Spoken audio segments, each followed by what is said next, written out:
ನಮಸ್ಕಾರ ಸ್ನೇಹಿತರೆ, ಹೊಂಗಿರಣ ರೂಟ್ಸಿಗೆ ಸ್ವಾಗತ. ಇವತ್ತು ನಾವು ಮನೆಯಲ್ಲಿ ಸಾಂಬಾರ್ ಪೌಡರನ್ನು ಮಾಡಬೇಕು ಅಂತ ಅಂದ್ಕೊಂಡಿದ್ವಿ. ಯಾಕೆ ವಿಡಿಯೋ ಮಾಡಬಾರ್ದು, ನಮ್ಮ ವೀಕ್ಷಕರಿಗೆ ನಮ್ಮ ಮನೆಯಲ್ಲಿ ಮಾಡುವಂತಹ ಸಾಂಬಾರ್ ಪೌಡರ್ ಅಂದರೆ ಧನಿಯಾ ಪುಡಿ ಹೇಗಿರುತ್ತೆ ಅಂತ ಹೇಳ್ಬಿಟ್ಟು ತೋರಿಸೋಣ ಅಂತ ಈ ಒಂದು ಸಣ್ಣ ವಿಡಿಯೋನ ಮಾಡಿದ್ದೀನಿ. ಇಲ್ಲಿ ಏನೇನು ಇಂಗ್ರೀಡಿಯೆಂಟ್ಸ್ಗಳನ್ನ ನಾವು ಈ ಸಾಂಬಾರ್ ಪೌಡರಿಗೆ ಯೂಸ್ ಮಾಡ್ಕೊಳ್ತಾ ಇದ್ದೀವಿ ಅಂತ ತೋರಿಸೋಣ ಅಂತ. ಮೊದಲಿಗೆ ಧನಿಯಾ ಬೀಜ, ಕರಿಬೇವು, ಚಕ್ಕೆ, ಲವಂಗ, ಏಲಕ್ಕಿ, ಸಾಸಿವೆ, ಗಸಗಸೆ, ಕಾಳುಮೆಣಸು, ಅರಿಶಿನ, ಹೆಸರು ಕಾಳು, ಮೆಂತ್ಯ, ಕಡಲೆಕಾಳು, ತೊಗರಿಬೇಳೆ, ಹೆಸರುಬೇಳೆ, ಕಡಲೆಬೇಳೆ, ಉದ್ದಿನಕಾಳು ಮತ್ತು ಅಕ್ಕಿ ಹಾಗೂ ಜೀರಿಗೆ. ಇದಿಷ್ಟು ಕೂಡ ನಾವು ಸಾಂಬಾರ್ ಪೌಡರ್ ಅಂದರೆ ಧನಿಯಾ ಪುಡಿಗೆ ಉಪಯೋಗಿಸುವಂತಹ ಪದಾರ್ಥಗಳು. ಇದೆಲ್ಲವನ್ನು ಹಾಕಿದ್ರೇ ಸಾಂಬಾರು ತುಂಬ ರುಚಿಯಾಗಿ ಬರುತ್ತೆ ಮತ್ತು ಧನಿಯಾ ಪುಡಿಯ ಸ್ಮೆಲ್ಲು ಅಂತೂ ಘಮ ಘಮ ಅಂತ ತುಂಬ ಸುವಾಸನೆಯಿಂದ ಕೂಡಿರುತ್ತೆ. ಸೊ ನೋಡೋಣ ಹೇಗೆ ಈ ಪ್ರೋಸೆಸ್ ಮಾಡೋದು ಅಂತ ಹೇಳಿಬಿಟ್ಟು. ಮೊದಲಿಗೆ ನಾವಿಲ್ಲಿ ಕಾಳುಗಳನ್ನೆಲ್ಲ ನಾವು ಪಾವು ಅಂತ ಕರೀತಾರೆ. ಇದನ್ನು ಪಾವಲ್ಲೇ ಪ್ರತಿಯೊಂದು ಕಾಳುಗಳನ್ನು ಅಳತೆ ಮಾಡಿ ಇಟ್ಕೊಂಡಿರೋಂಥ. ಈಗಿನ ಕಾಲದವರೆಲ್ಲ KG ಅಥವಾ ಗ್ರಾಮ್ ಥರ ತಗೊಳ್ತೀವಿ. ನಮ್ಮ ಅತ್ತೆ ಅವರೆಲ್ಲರೂ ಕೂಡ ಸೇರ್ನಲ್ಲೇ ಅವರು ಅಳೆದು ಲೆಕ್ಕ ತಗೊಂಡು ಇದನ್ನೆಲ್ಲ ಜೋಡಿಸಿಟ್ಟಿದ್ದಾರೆ. ಇಲ್ಲಿ ಕಾಳುಗಳು, ಪ್ರತಿಯೊಂದು ಕಾಳುಗಳನ್ನು ನಾವಿಲ್ಲಿ ಪಾವಲ್ಲೇ ಅಳತೆ ಮಾಡಿ ತಗೊಂಡಿಟ್ಕೊಂಡಿರೋ ಅಂಥದ್ದು. ಮತ್ತು ನಾನಿಲ್ಲಿ ಚಕ್ಕೆ, ಲವಂಗ, ಏಲಕ್ಕಿ ಎಲ್ಲ ತಗೊಂಡಿದ್ದೀನಿ. ಮತ್ತು ಕರಿಬೇವನ್ನು ಸ್ವಲ್ಪ ಅಂದರೆ ಒಂದು ದಿನ ನಾವು ಬಿಸಿಲಲ್ಲೇ ಹಾಗೆ ಒಣಗಿಸಿ ಎತ್ತಿಟ್ಕೊಂಡಿದ್ದೀವಿ. 3 ಕಟ್ಟಿನಷ್ಟು ಕರಿಬೇವನ್ನು ತೆಗೆದಿಟ್ಕೊಂಡಿದ್ದೀವಿ.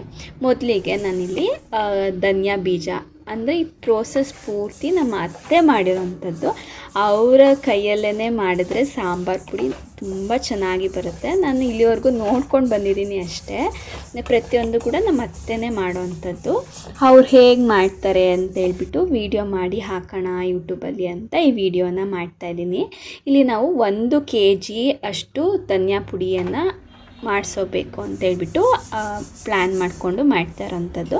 ಇಲ್ಲಿ 1 kg ಅಷ್ಟು ಧನಿಯಾ ಕಾಳನ್ನು ನೀಟಾಗಿ ಹುರಿದು ಒಂದು ಪೇಪರನ್ನು ಹಾಸಿ, ಪೇಪರ್ ಮೇಲೆ ನಾವು ಇದನ್ನು ಹುರಿದಿರೋಂಥ ಎಲ್ಲ ಪದಾರ್ಥಗಳನ್ನ ಹಾಕ್ತಾಯಿದ್ದೀವಿ. ಅಲ್ಲಿ ನೋಡಿ ಹೊಗೆ ಹೇಗೆ ಬರ್ತಾ ಇದೆ ಅಂತ ಹೇಳ್ಬಿಟ್ಟು. ಸೊ ಹೊಗೆ ಎಲ್ಲ ಚೆನ್ನಾಗಿ ಹೋಗಬೇಕು, ಅದು ಕಾವು ಜಾಸ್ತಿ ಆಗಬಾರ್ದು ಅಂತ ಈ ಥರ ಪೇಪರ್ ಮೇಲೆ ಹಾಕಿ ನೀಟಾಗಿ ಹರಡಿರೋಂಥದ್ದು. ನೆಕ್ಸ್ಟು ನಾನಿಲ್ಲಿ 500 ಗ್ರಾಮ್ನಷ್ಟು ಅಕ್ಕಿಯನ್ನು ತೊಗೊಂಡಿದ್ದೀವಿ. ಅಕ್ಕಿ ಯಾಕೆ ಹಾಕ್ತಾರೆ ಅಂತಂದರೆ ಸಾಂಬಾರು ಪುಡಿ ಇದು ಬೈಂಡಿಂಗು ಚೆನ್ನಾಗಿ ಬರುತ್ತೆ. ನಾವೀಗ ಅದನ್ನು ಸಾಂಬಾರಿಗೆ ಅಥವಾ ಪಲ್ಯಗಳಿಗೆ ಬಳಸಿದ್ವಿ ಅಂತಂದರೆ ಸಾಂಬಾರು ಪುಡಿನ ಅಥವಾ ಧನಿಯಾ ಪುಡಿನ ಬಳಸಿದ್ವಿ ಅಂತಂದರೆ ಸಾಂಬಾರು ತಿಕ್ಕಾಗಿ ಬರುತ್ತೆ. ಸ್ವಲ್ಪ ಕೆಲವೊಂದೊಂದು ಪೌಡರ್ ಹಾಕಿದ್ವಿ ಅಂದರೆ ತುಂಬ ತೆಳುವು ಆಗಿಬಿಡುತ್ತೆ. ಸೊ ಈ ಅಕ್ಕಿಯನ್ನು ಬಳಸೋದ್ರಿಂದ ಬೈಂಡಿಂಗು ಚೆನ್ನಾಗಿ ಆಗುತ್ತೆ. ಸೊ ಅಕ್ಕಿಯನ್ನು ಅಷ್ಟೇ 500 ಗ್ರಾಮ್ನಷ್ಟು ಅಕ್ಕಿಯನ್ನು ನೀಟಾಗಿ ಹುರ್ಕೊಂಡು ನಾನಿಲ್ಲಿ ಧನಿಯಾ ಮೇಲೆ ಹಾಕಿ ಅದನ್ನು ಹರಡ್ತಾ ಇದ್ದೀನಿ. ನೆಕ್ಸ್ಟಿಗೆ ಯಾವ ಇಂಗ್ರೀಡಿಯೆಂಟ್ಸ್ ಅಂತಂದರೆ 250 ಗ್ರಾಮ್ನಷ್ಟು ತೊಗರಿಬೇಳೆಯನ್ನು ತೊಗೊಂಡಿದ್ದೀನಿ. ತೊಗರಿಬೇಳೆನೂ ಅಷ್ಟೇ ತುಂಬ ನೀಟಾಗಿ ಹುರಿತಾ ಬರಬೇಕು.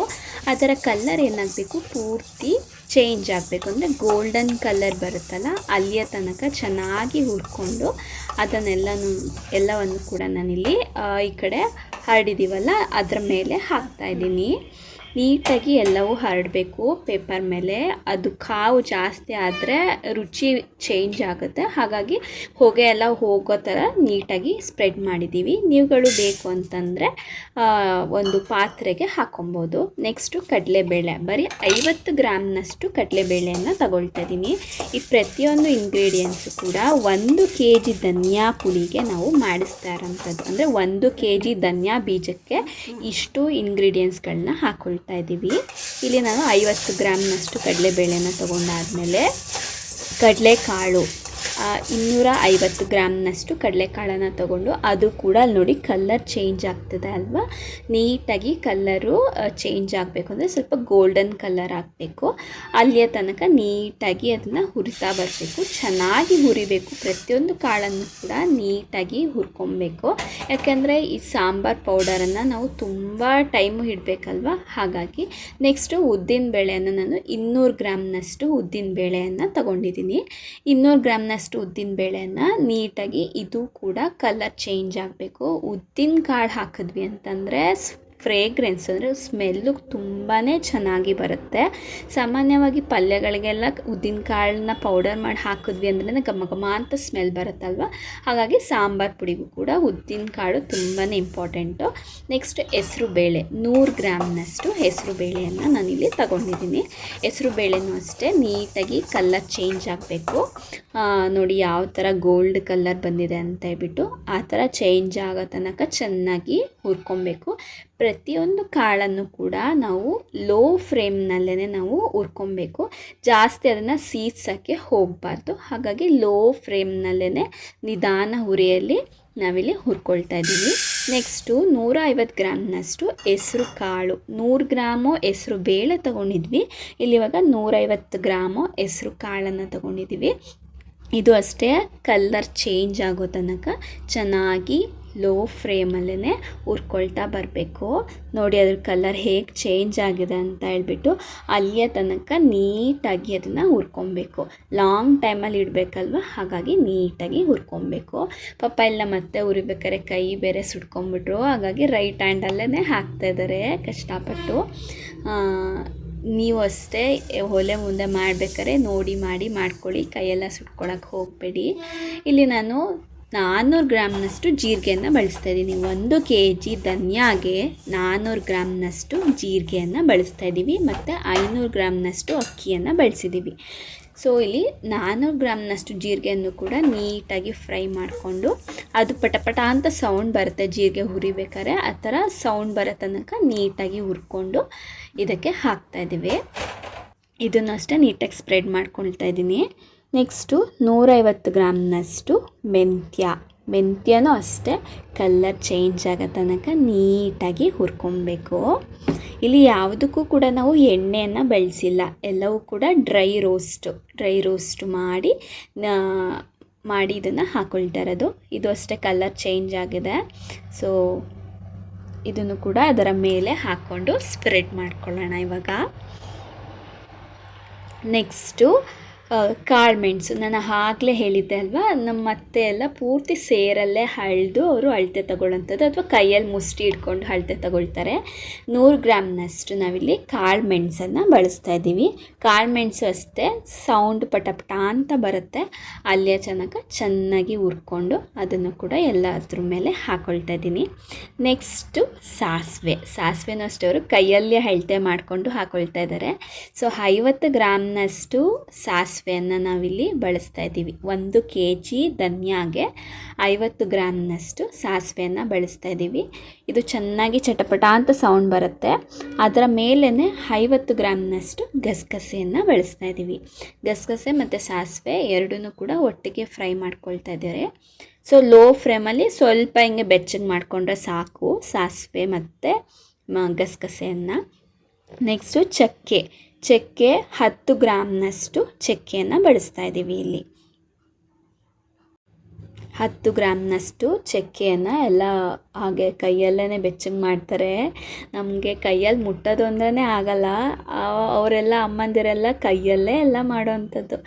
10 ಗ್ರಾಮ್ನಷ್ಟು ಲವಂಗನ ಹಾಕ್ತಾಯಿದ್ದೀವಿ. ಇದನ್ನಷ್ಟೇ ಲೈಟಾಗಿ ಹಿಂಗೆ ಹುರ್ಕೊಂಡ್ರೆ ಸಾಕು, ಜಾಸ್ತಿ ಫ್ರೈ ಮಾಡೋವಂಥದ್ದು ಏನೂ ಇಲ್ಲ. ಕೈಯಲ್ಲೇ ಮುಟ್ಟಿ ಬಿಸಿಯಾಗಿದೆಯಾ ಅಂತ ನೋಡ್ತಾ ಇದ್ದಾರೆ ಅವರು. ಸೊ ಇದನ್ನೆಲ್ಲನೂ ಕೂಡ ಇದರೊಳಗಡೆ ಹಾಕ್ಕೊಳ್ಳೋಣ. ನೆಕ್ಸ್ಟಿಗೆ ಕರಿಬೇವು, ಇದನ್ನು ಒಂದು ದಿನ ನೀಟಾಗಿ ಬಿಸಿಲಲ್ಲಿ ಒಣಗಿಸಿ ಇಟ್ಕೊಂಡಿರೋಂಥದ್ದು. ಕರಿಬೇವು ಯಾವ ಥರ ರೋಸ್ಟ್ ಆಗಬೇಕು ಅಂತಂದರೆ ಮುಟ್ಟಿ ಹಿಂಗಂತ ಕೈಯಲ್ಲಿ ಇದು ಮಾಡಿದ್ರೆ ಸೌಂಡ್ ಬರಬೇಕು, ಕ್ರಂಚಿ ಸೌಂಡ್ ಬರುತ್ತಲ್ಲ ಆ ಥರ ಸೌಂಡ್ ಬರಬೇಕು. ಆ ಥರ ನೀಟಾಗಿ ಲೋ ಫ್ಲೇಮಲ್ಲೇ ಸ್ವಲ್ಪ ಫ್ರೈ ಮಾಡಿಕೊಂಡ್ರೆ ಸಾಕು. ಇದು ಇವಾಗ ಆಗಿದೆ. ಸೊ ಇದನ್ನೆಲ್ಲನೂ ಕೂಡ ಒಂದು ಕಡೆಗೆ ಹಾಕ್ಕೊಳ್ಳೋಣ. ನೆಕ್ಸ್ಟಿಗೆ 250 ಗ್ರಾಮ್ನಷ್ಟು ಅರಿಶಿಣನ ಬಳಸ್ತಾ ಇದ್ದೀವಿ. 1 kg ಧನಿಯಾಗೆ 250 ಗ್ರಾಮ್ನಷ್ಟು ಅರಿಶಿಣ. ಯಾಕೆಂದರೆ ಸಾಂಬಾರು ಪೌಡರು ಕಲರ್ ಬರಬೇಕಲ್ವ, ಹಾಗಾಗಿ ಅರಿಶಿಣ ಮೇನ್ ಇಂಪಾರ್ಟೆಂಟ್ ಇದರಲ್ಲಿ. ನೋಡಿದ್ರಲ್ಲ ವೀಕ್ಷಕರೇ, ನಮ್ಮ ಮನೆಯಲ್ಲಿ ಸಾಂಬಾರು ಪುಡಿ ಅಂದರೆ ಧನಿಯಾ ಪುಡಿಯನ್ನು ಹೇಗೆ ಮಾಡ್ತಾರೆ ಅಂತ ಹೇಳ್ಬಿಟ್ಟು ಕಂಪ್ಲೀಟ್ ವಿಡಿಯೋನ ನಿಮ್ಮ ಜೊತೆ ಹಂಚ್ಕೊಂಡಿದ್ದೀನಿ. ಈಗ ಎಲ್ಲ ಕಾಳುಗಳನ್ನ ಅರಿಶಿಣನ ಮತ್ತು ಮತ್ತು ಕರಿಬೇವು ಎಲ್ಲವನ್ನು ನೀಟಾಗಿ ಮಿಕ್ಸ್ ಮಾಡಿಕೊಂಡು ನಾವು ಅದನ್ನು ಮಿಲ್ಲಿಗೆ ತಗೊಂಡೋಗಿ ಮಿಲ್ಲಲ್ಲಿ ಬಿಡಿಸ್ಬೇಕಾಗಿರೋದು. ಯಾಕೆಂದರೆ ಜಾಸ್ತಿ ಪ್ರಮಾಣದಲ್ಲಿ ಇರೋದ್ರಿಂದ ನಾವು ಮಿಲ್ಲಲ್ಲೇ ಬಿಡಿಸ್ಬೇಕು. ಇಲ್ಲಿ ನೋಡಿ ಯಾವ ಥರ ಇವಾಗ ಸಾಂಬಾರು ಪುಡಿ ರೆಡಿ ಆಗಿದೆ ಅಂತ ಹೇಳ್ಬಿಟ್ಟು. ಅದರ ಕಲರ್ ನೋಡಿ 250 ಗ್ರಾಮ್ ಅರಿಶಿನ ಬಳಸಿರೋದ್ರಿಂದ ತುಂಬ ನೀಟಾಗಿ ಕಲರ್ ಕಾಣಿಸ್ತಾ ಇದೆ. ಈ ವಿಡಿಯೋ ನಿಮಗೆ ಇಷ್ಟ ಆಗಿದ್ದರೆ ಪ್ಲೀಸ್ ಕಮೆಂಟ್ ಮಾಡಿ, ಲೈಕ್ ಮಾಡಿ ಹಾಗೂ ಶೇರ್ ಮಾಡಿ. ನೀವು ಕೂಡ ನಿಮ್ಮ ಮನೆಯಲ್ಲಿ ಇದನ್ನು ಮಾಡಿಕೊಂಡು ಹೇಗಿತ್ತು ಅಂತ ಹೇಳಿಬಿಟ್ಟು ಪ್ಲೀಸ್ ಕಮೆಂಟ್ ಮುಖಾಂತರ ತಿಳಿಸ್ಕೊಡಿ. ಧನ್ಯವಾದಗಳು.